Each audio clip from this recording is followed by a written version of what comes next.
Emil! Emil, wait!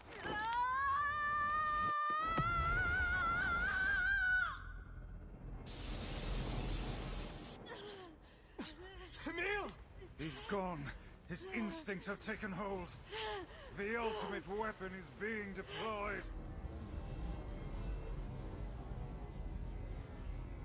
Ah, fuck. This ain't good, Sunshine.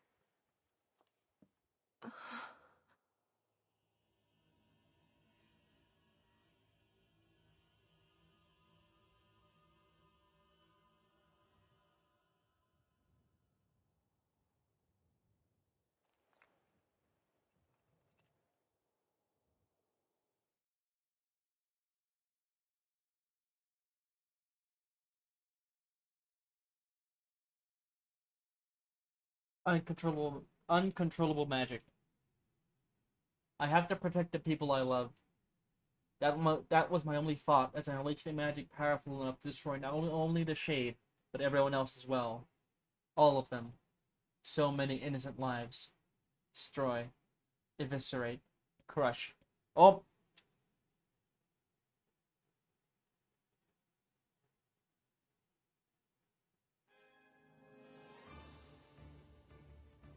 Ah, my fucking... I think the fucking button just went.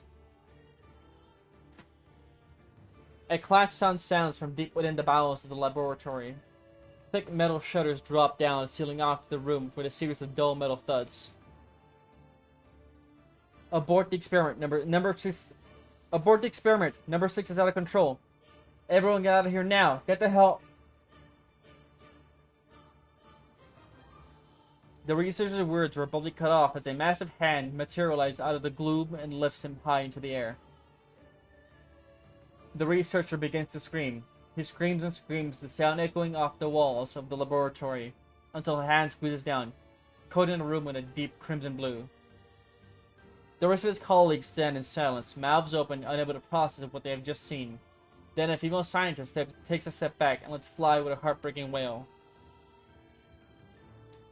But this is a terrible mistake, for the sound of her cry suddenly brings forth a monster in all of its terrible glory. Its body is a bloated corpse, its head a grinning skull. And it is massive, many times the size of a human. The head lolls from side to side as it tromps about the room on all fours, bringing to mind the wild maneuverings of some wretched, starving beast. This creature, this thing, its experimental weapon, number 6, also known as Halua. Oh no! Oh no! Please stop! Oh God, save me! Save me! I don't want to die! One by one, the maddened cries of the researchers were silenced. If number 6 understands the petitions, it pays him no heed. Instead, continuing its rampage of destruction and slaughter with the focus that borders on obsession. After an eternity, the screaming stops. The alarms fall silent, and only then does the creature make a sound, howling out with an unfathomable roar that echoes up and down the empty halls of the blood-soaked laboratory. It's a sound that curses those who dared bring such evil into the world, and yet one that also seems to be pleading for help.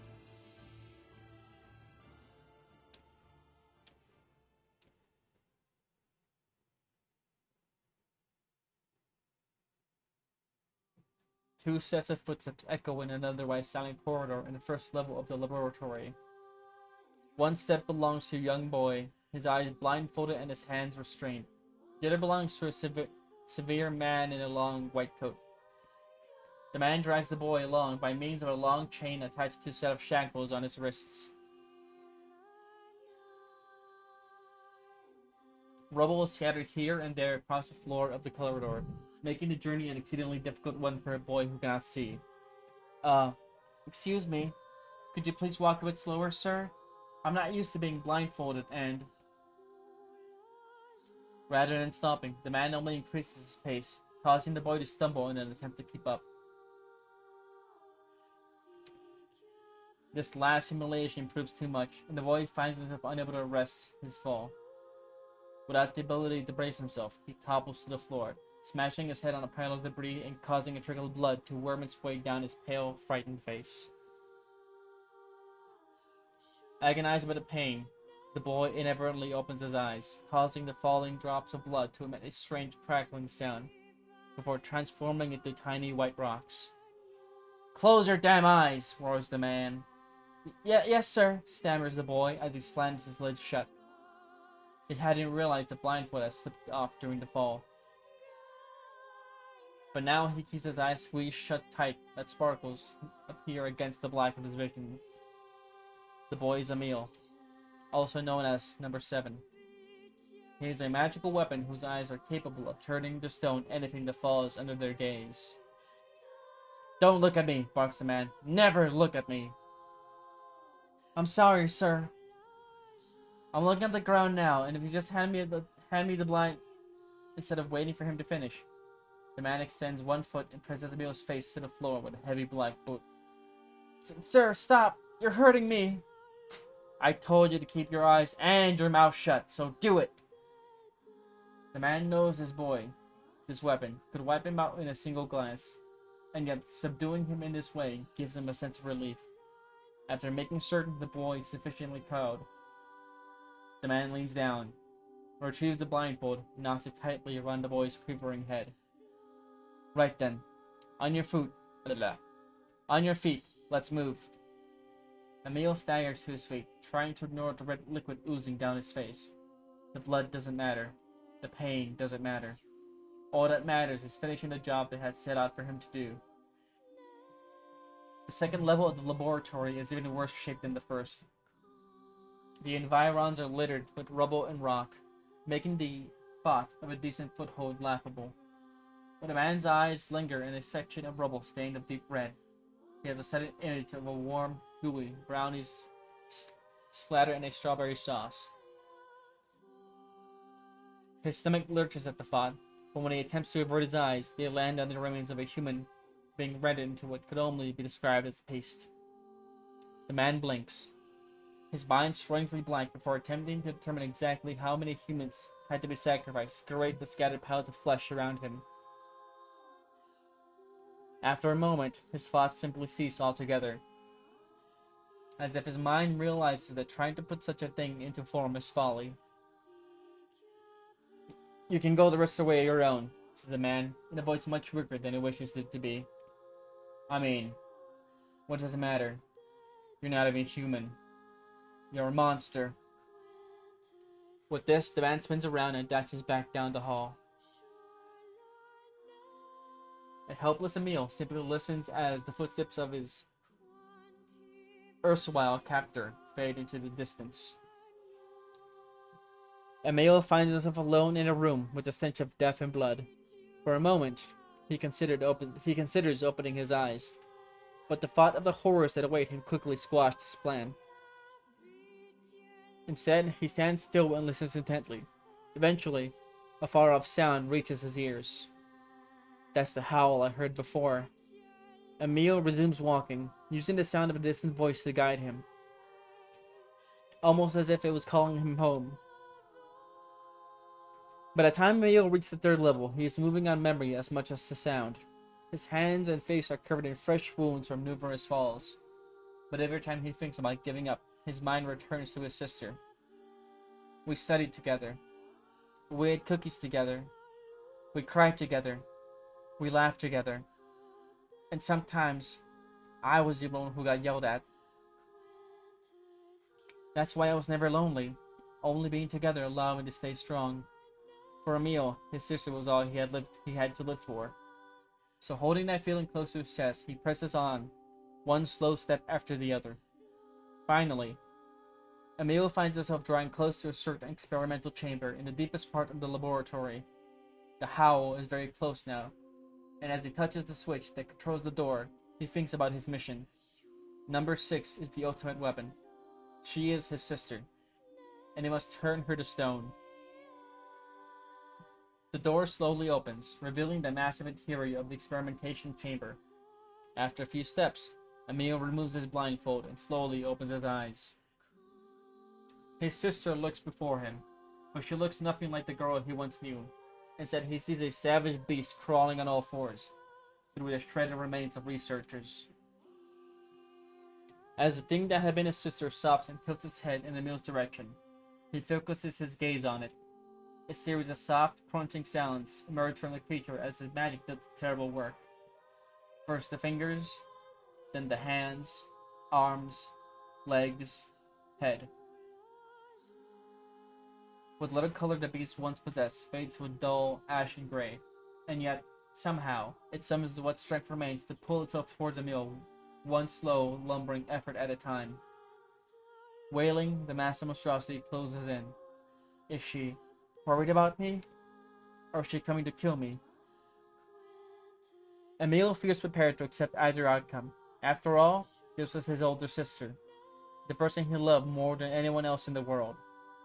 Halua, the moment Emil speaks, number 6 comes to a sudden halt. Silence descends on the chamber as the siblings stare at each other. I'm sorry, Halua, but everyone says you're too powerful. They say it's too dangerous unless I seal you away. I'm so sorry. As Emil watches her body begin to turn to stone once more, number 6 simply waits in utter, perfect silence. I'm sorry. I'm sorry. I'm sorry. I'm sorry!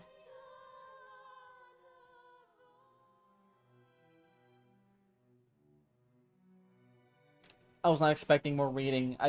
In fact, I wished for less reading. In fact, no reading. The moment number 6's petrification is complete, her memories flood into Emil's mind. Two of them huddling together in the cold. All alone in the world, with no one to protect them. All she wanted was to save her little brother.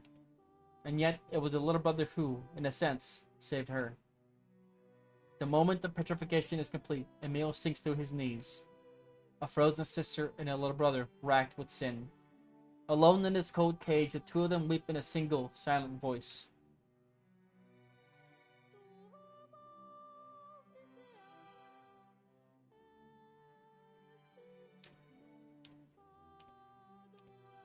It was our combined power that destroyed the area.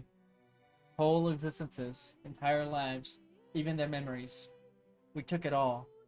We took everything. My sweet, gentle sister turned into a monster. And the same thing will happen to me, now that I have her power. If my instincts as a weapon win out and destroy me in the process. If the power ends up hurting someone I love,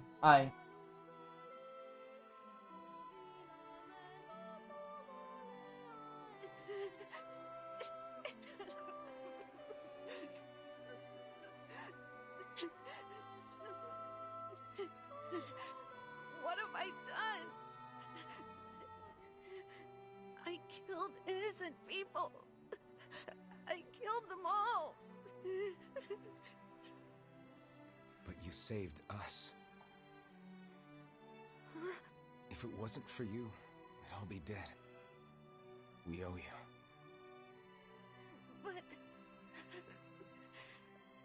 But I... It's all right.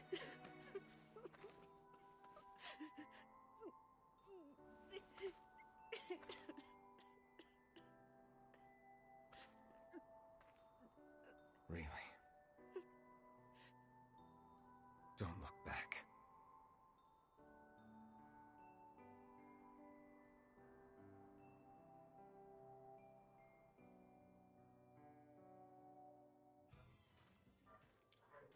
more new Yeesh. content. I don't think I've ever seen fog this thick before. Huh? What's that? So we're finally getting information, the context on this.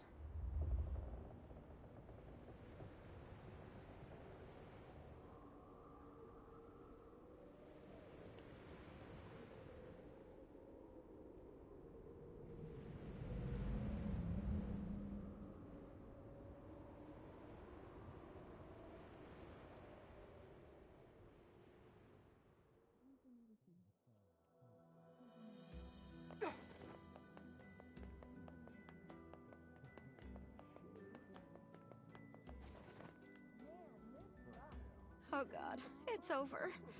My life is over. So many people in this game just say, it's over. What's wrong? Oh, hey, I remember you. You're the ones who helped us out way back when. Seeing as we've come all this way, I suppose we had best ask, what is the matter? I had a fight with my husband, and he ran away from home. Yes, yes. You may color me utterly flabbergasted. But it's all that idiot's fault. I was saving up a bunch of apples, and he went and ate 10 of them. That's actually sort of impressive. Well, sure, I may have lost my temper a little, but I can't believe he just up and left. He's been gone for a week now, and it's... All right, all right. We'll help you find him. Really?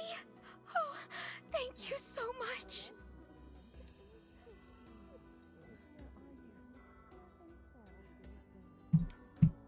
Okay. And here we go again. Shall we begin by asking around at the tavern like before? Hey there. I'm looking for the guy with the red bag. You seen him around lately? Really? Is that couple fighting again? Yeah, the guy took off and hasn't been seen since. I take it this isn't a surprise? Hardly. Their arguments are legendary. We're actually considering selling tickets as a tourist attraction. Anyway, I think he's from that village with the library. Maybe he went back home. I think his brother is a guard there or something. Yeah, we gotta go back there and talk to the guard, come back here, talk to someone else, and then we go into the boat. Thanks for the tip. I'll see what I can figure out. Say, you're pretty handsome. Care to buy a lonely woman a drink? No, sorry, ma'am. I have a sister. Yeah, I'm good. What a thing they're at to your game. Just some woman like throwing a pass at you.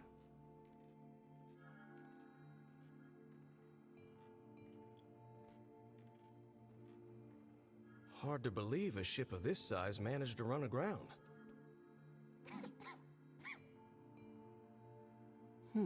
What was that? Hey, is someone there? Okay, I definitely heard someone cough just now. Maybe it's one of those kids from town? But where are they?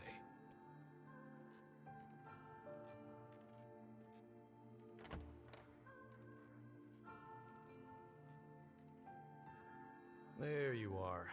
What are you doing here, kid? And who are you, anyway? Were you a passenger on this ship, maybe? Hey, it's okay. You don't need to be scared.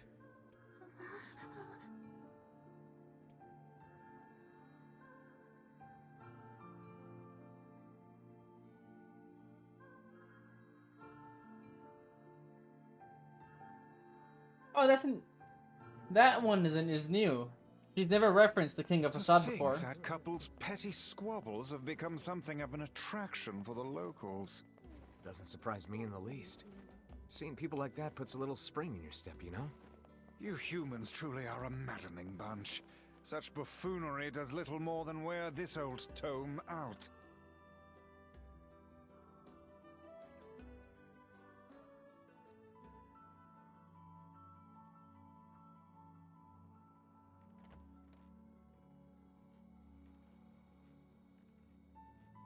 Hey there. How you feeling? Well, your cough seems better at least. Check it out. I brought you some bread today.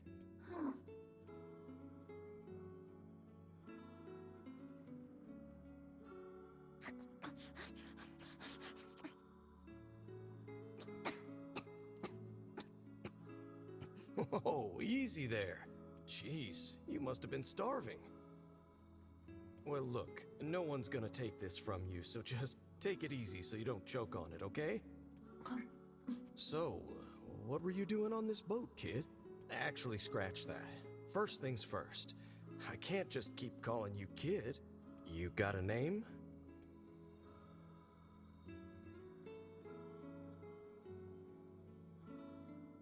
Well, this is going nowhere fast. Let's see. Louise. Yeah, what about Louise? I mean, it just sort of popped into my head, but what do you think?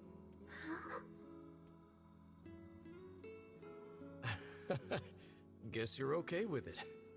Well, it's nice to meet you, Louise.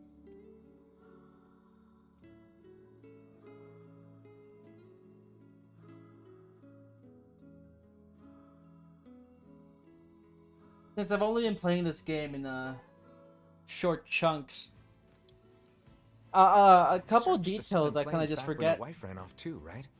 I believe we did, yes. Lots changed since then. So it's kind of nice when we find something that hasn't. The fact that couple is still arguing almost fills me with, I don't know, hope, I guess. If you ask me, that particular couple could benefit from a little change.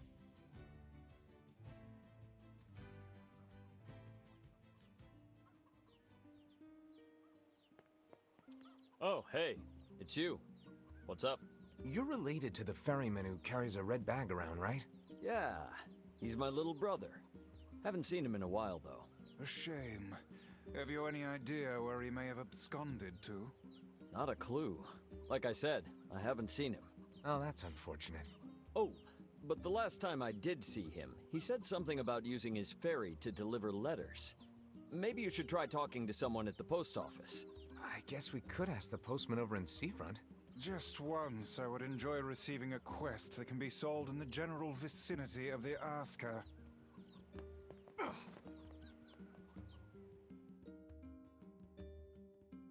Yeah. Playing the game in like short 3-hour chunks. I cannot believe how many trips we have made simply to track down a single man. Like only on the It's all right to do weekdays. this kind of thing every now and then.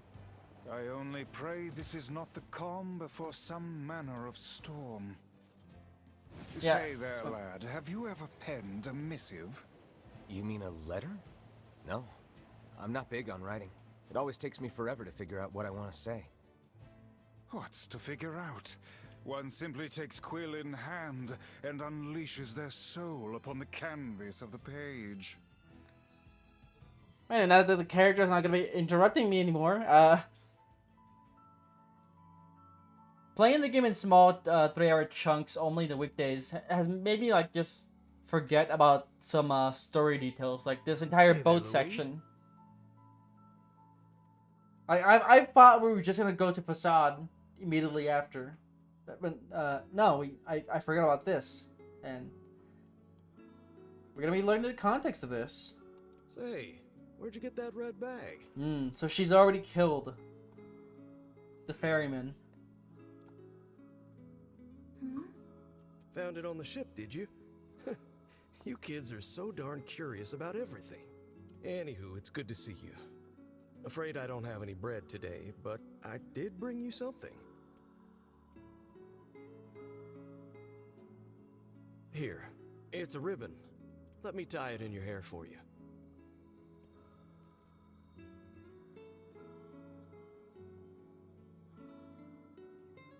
Well, what do you think? Pretty nice, huh? Huh. What's that on the floor?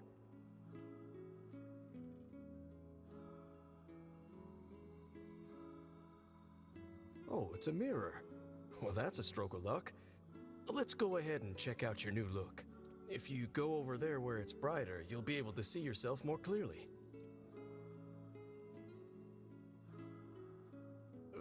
What's wrong? Don't you want to see? Oh, I see. You don't like sunlight. Guess your eyes are pretty sensitive after spending all this time in the dark, huh? Well, it's not like we can have you stay here forever. We should work on getting you out of here so you and me can go look at the sea together. How's that sound?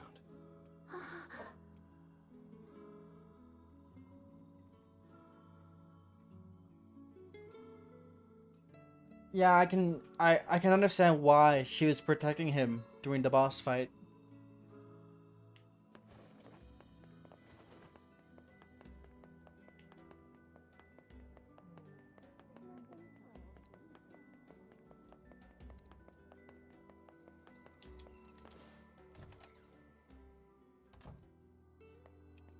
Hey, postman. Oh, sorry. You're not him. I'm sure as hell not. I just swung by to pick up a letter and wound up running the damn place. Anyway, you here for a package or something? No. There's this couple who's always fighting, and the husband took off. So I'm trying to track him down. Ring it. Sorry, pal. You're asking the wrong guy. Still, that's pretty weird. My buddy's daughter took off too. Maybe running away is the cool thing to do now. I find it exceedingly unlikely this pair of runaways is mere coincidence.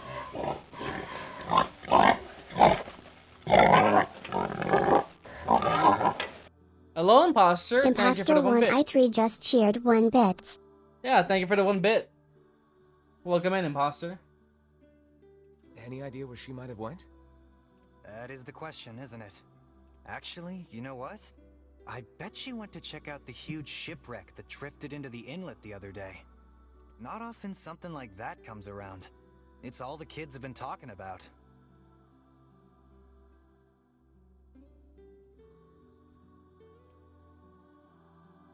So, to the boat now.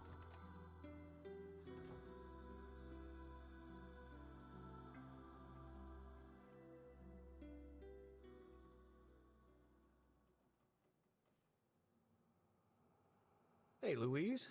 I brought your food for today.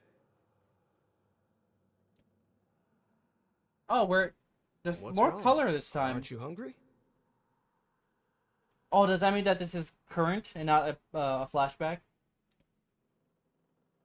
Huh. You haven't been eating much lately. Are you okay? Well then, let's try this.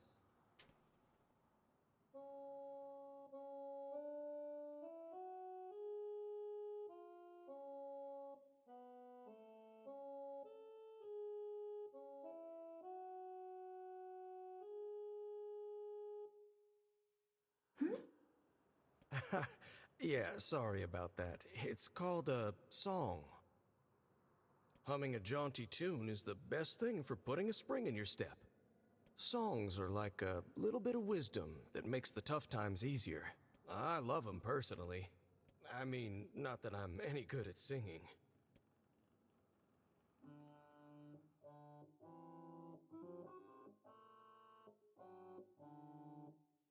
Whoa, your voice is a bit rough there, but you're actually pretty good.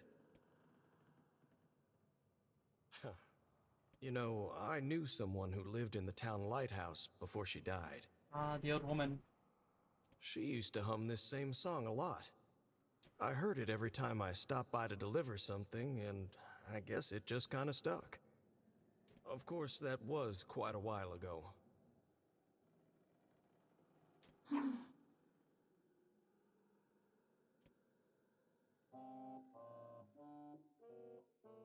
Hey, are you trying to cheer me up?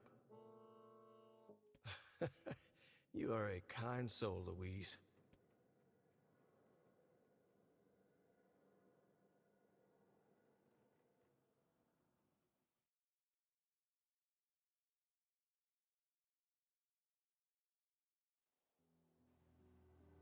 Oh, I'm sensing some really weird magic going on here, Sunshine.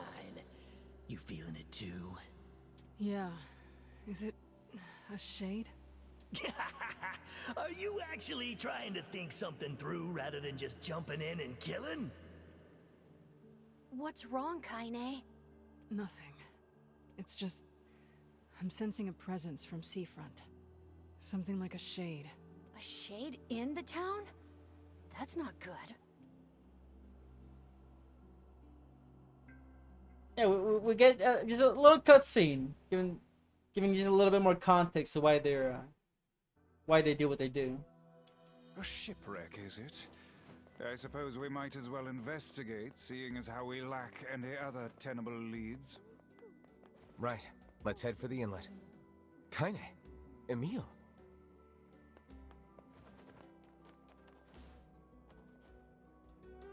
What's going on? I haven't seen you two come into Seafront in, well, ever, I guess. Sorry for the surprise. Kaine said she sensed something strange in the area. Strange how? Like a shade? Maybe? Not sure. There's some kind of sound or something coming from up ahead.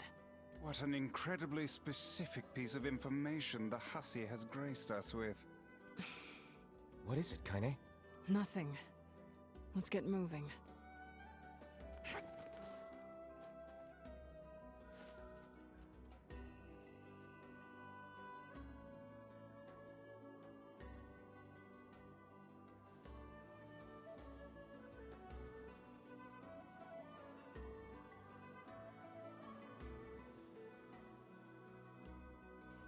We're gonna need to figure out some way to get inside that thing.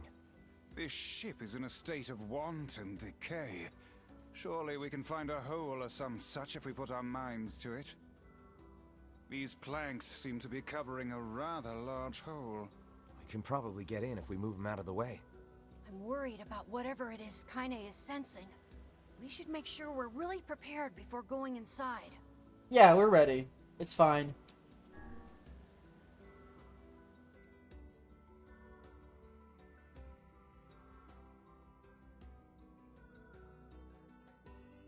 I'm glad we're still getting like just new loading screen diary entries. So, were you able to write that letter? You know, now that I've taught you how.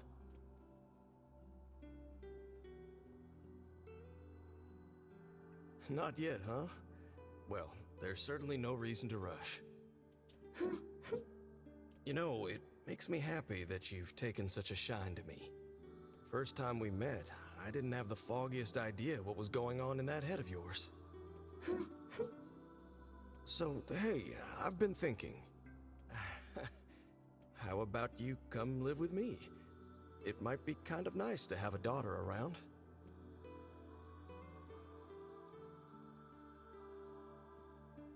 Not into it, huh? Guess I should have figured. I'm sad to hear it, but it's your choice, of course. Huh? The floor's wet. Wait, is this blood? Oh dear. Are you...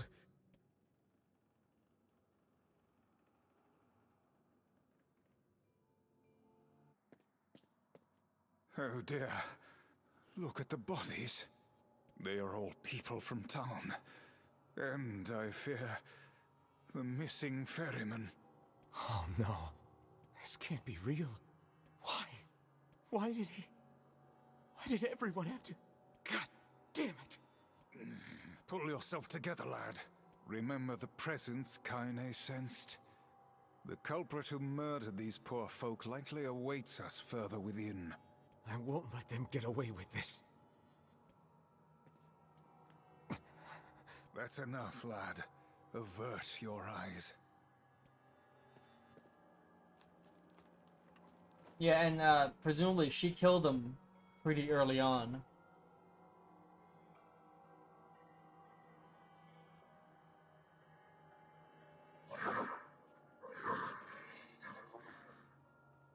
Her voice is becoming more and more like a shade.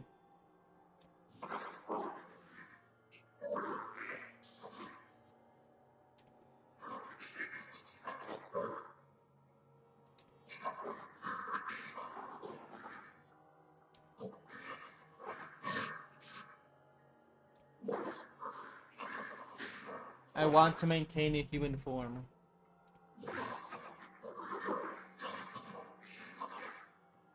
Oh.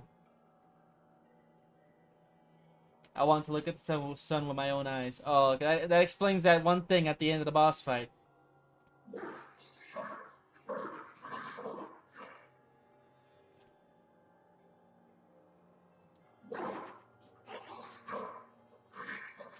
If I could just eat more people. Maybe then I can become a human.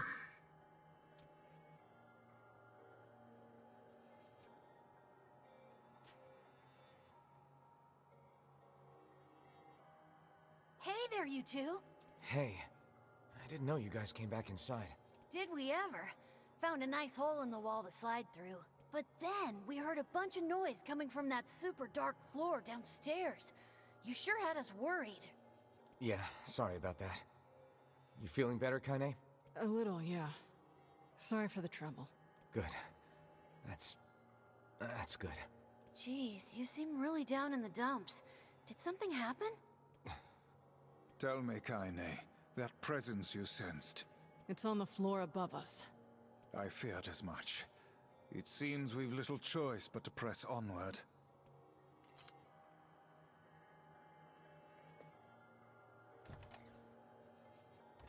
There's a bunch of crumpled up paper here.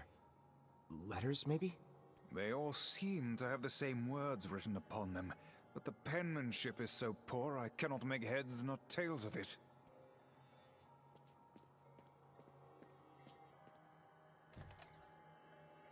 Oh, it was the letters of the. It was. Oh man, that smell is getting ripe. How you feeling there, Sunshine? Not great. Can't you tell?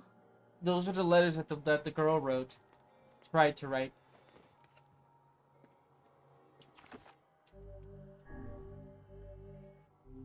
Okay. We're already past the 3-hour mark. This would be the final room, yes? I'm gonna do this boss fight and then I'll call it. The culprit who murdered the townspeople may be behind this very door. Let us proceed with utmost caution.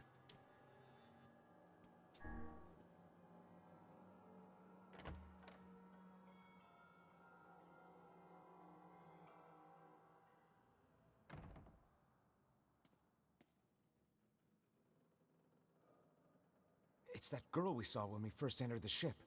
Old lad, this is a lone child sitting inside a hulking ship littered with corpses. Something is clearly amiss.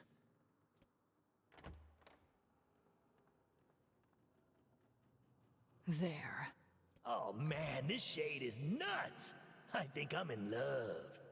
You can feel her power hanging in the air, and she ain't even trying yet. Things are finally heating up. Huh? Could this girl be the presence you sensed, Kaine?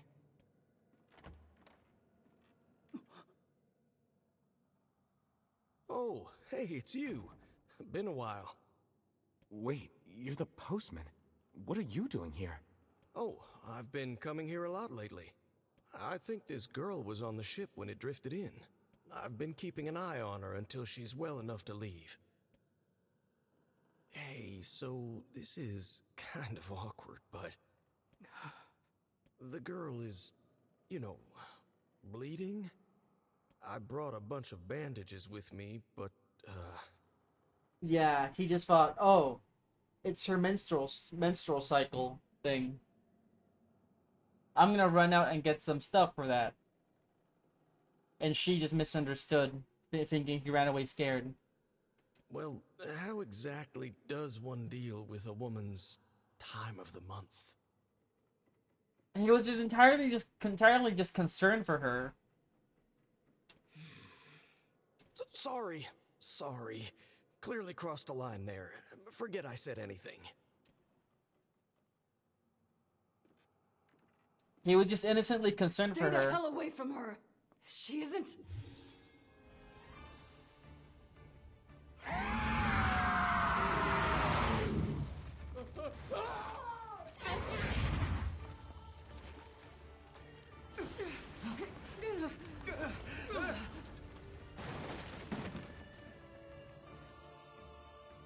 Kaine! Emil! We'll figure something out. You just find a way to get the hell out of here. The two of them will be fine, but you and I must withdraw.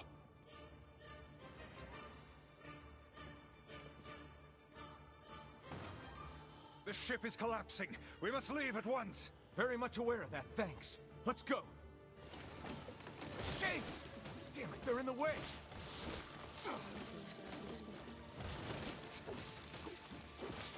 Looks like we can get out through that hole up there.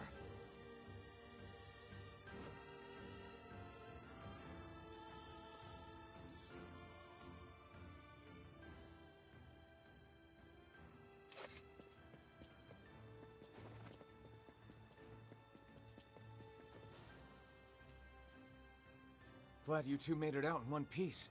Yeah, we're good. But that poor postman is still trapped inside. We'd better go help him out. No shade would dare pursue us into sunlight such as this. We should use the opportunity to ready ourselves.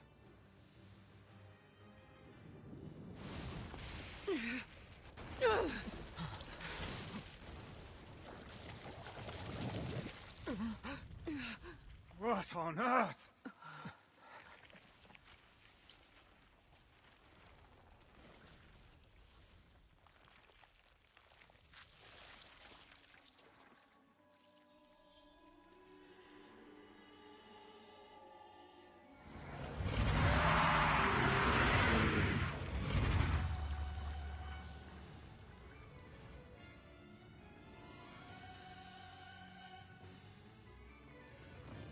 Why isn't this shade being hurt by the sun? That is not precisely the case. It most certainly is being burned by the sunlight. However, its regenerative abilities far outpace whatever damage the light is able to inflict. This light, something is coming. Get out of the way at once! Oh, listen, it's singing. This thing actually thinks it's a person.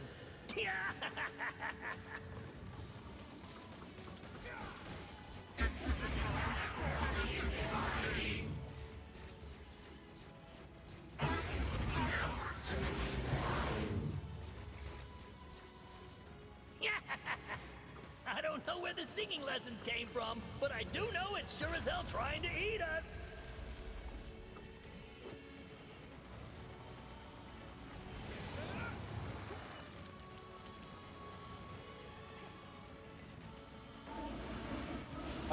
Run away. Ugh.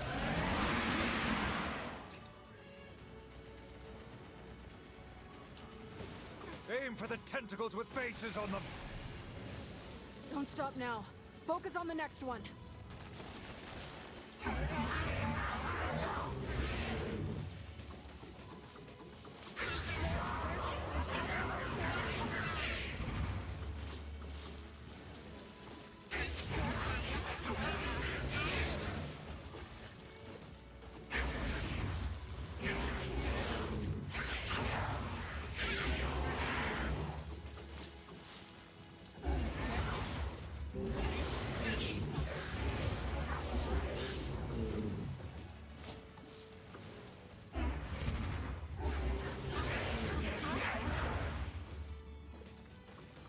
You're doing it for him? How sad. How precious.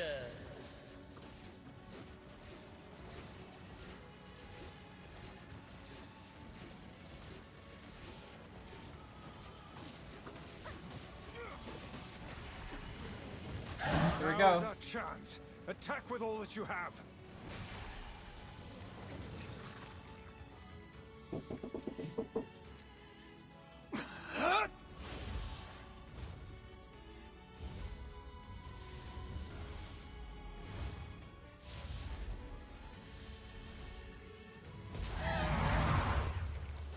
Dad, come into the room again. I got my 4 terabyte hard drive now. Did we get it? Oh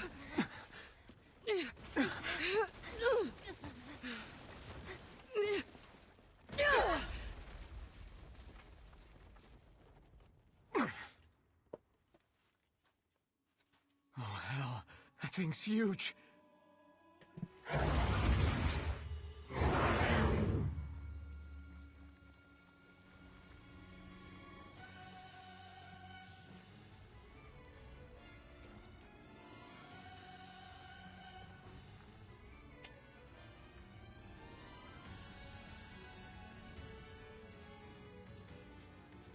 Yeah, she ate a To think lot it of could people. recover from such a grievous wound. Ordinary attacks aren't gonna do shit against this thing. Hey, the guy from before's collapsed on the beach. That shade's got some kind of hard-on for him. We should take him hostage. Shut your yap. I'm not in the business of using my blades on people.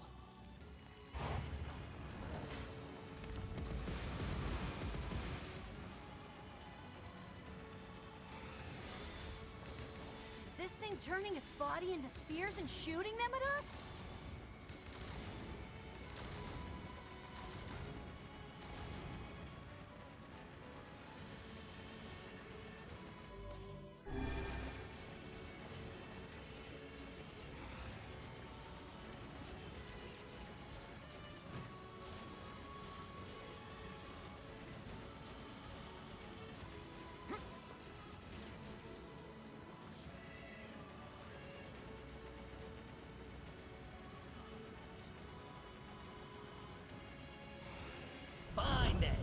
guess we'll all just sit around a campfire and sing songs until we get murdered.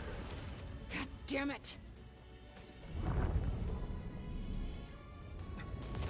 Oh, that one hit me.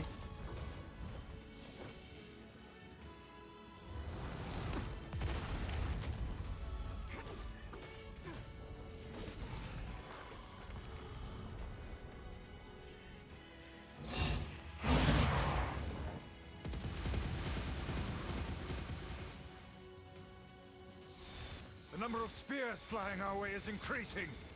Yeah, I can see that. Damn it! My word, if this continues... Hey, over here!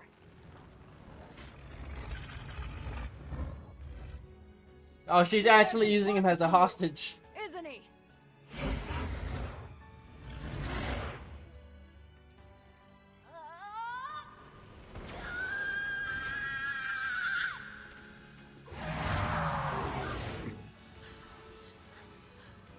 This ends here and now.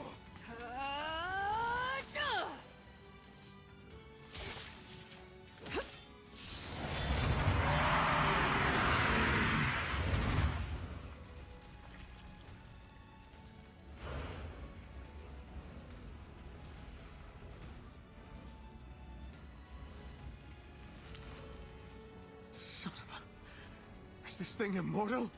How can it withstand such an onslaught? I'm really scared, guys. We will be in grave danger if it unleashes that attack. We must stop it.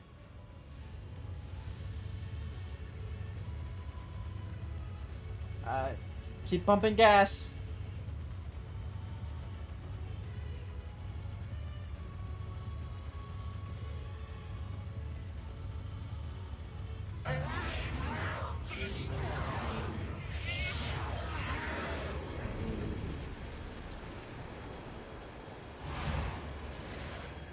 That was very close to audible and like recognizable as human language.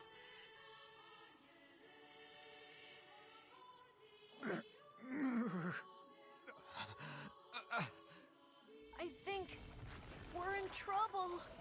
What the hell are you doing? Stop them already! My body won't... Damn it! Fuck!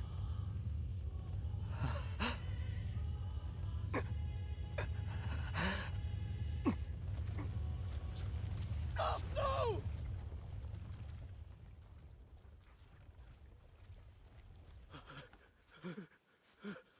Oh, okay, now...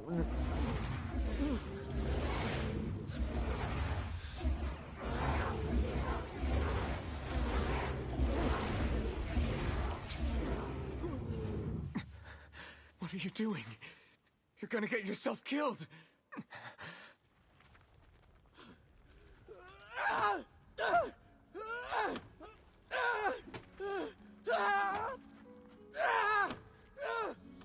Stop! Don't hurt these people!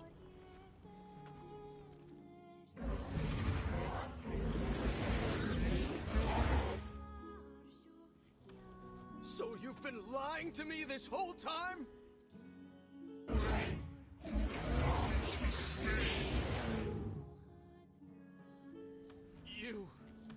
You're a monster!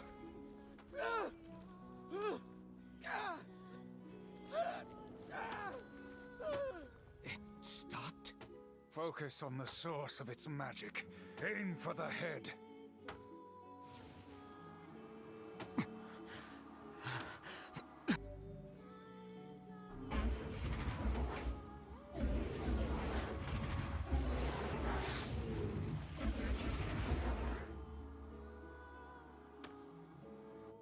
We can never be together!